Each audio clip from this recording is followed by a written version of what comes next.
नमस्कार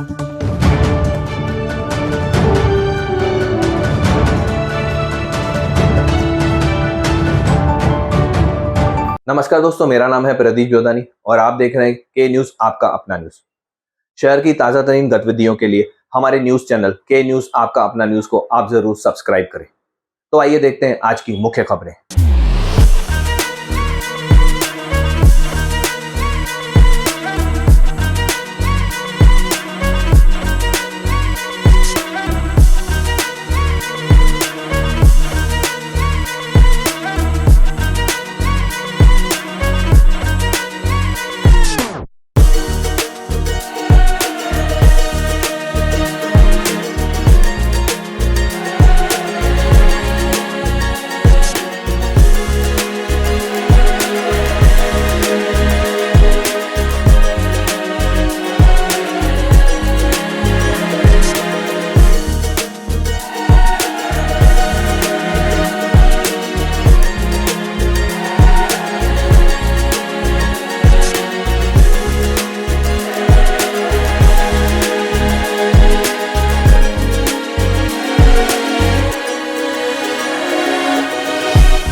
आज आम्ही कल्याण डोंबिवली महानगरपालिका आणि उल्हासनगर ज्या प्रकारे माननीय मुख्यमंत्री एकनाथजी शिंदे साहेबांनी मुंबईमध्ये डीप क्लीन ड्राईव्ह जो आहे तो त्या ठिकाणी चालू केला, त्याची सुरुवात जी आहे ती आज कल्याण डोंबिवली महानगरपालिका असेल किंवा आता उल्हासनगर असेल, या ठिकाणी एक स्पेसिफिक पद्धतीने जी आहे ही साफसफाई त्या ठिकाणी केली पाहिजे।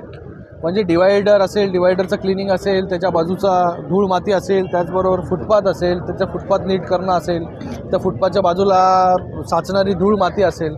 जेव्हा आपण ह्या सगळ्या डीप क्लीन ड्राईव्ह करू तर फक्त नावाला नाही की हा रस्ता साफ केला करून, हा पूर्ण एज टू एज जो आहे तो साफ झाला पाहिजे त्या ठिकाणी. आणि प्रत्येक त्यांना बोललो प्रभागाचं त्या ठिकाणी प्रयोजन तुम्ही करा, नियोजन करा.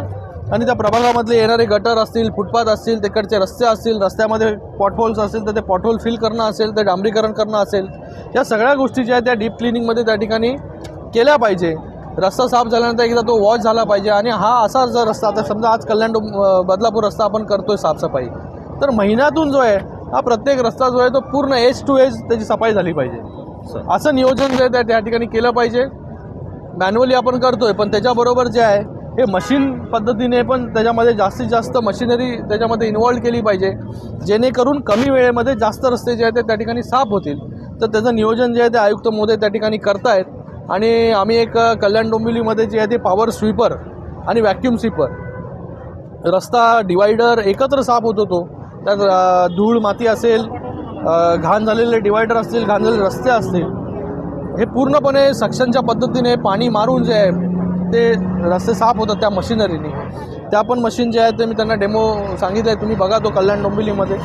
तर तशा प्रकारे जर मशिनरी जास्तीत जास्त वापरून हे शहर जे आहे ते आपल्याला त्या ठिकाणी स्वच्छ करायचं आहे.